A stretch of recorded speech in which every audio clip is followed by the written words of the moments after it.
Videohan ko na. Oh. Hello guys. Ito yung akin trabahador oh.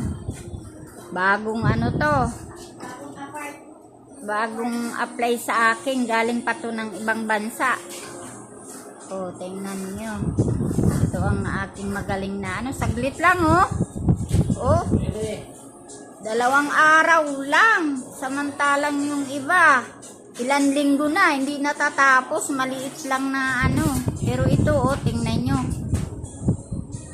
Matatapos na, 2 araw lang, oh. Tingnan nyo, magaling siya magtrabaho. Yan ang kailangan hanapin, yung magagaling na magtrabaho.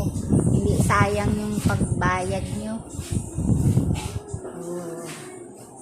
Panoorin nyo, ito, kung gusto nyong trabahador, punta kayo sa akin. Bibigyan ko kayong magandang trabahador. Thank you for watching. Huwag kayong makalimot thumbs up at share. Thank you for watching.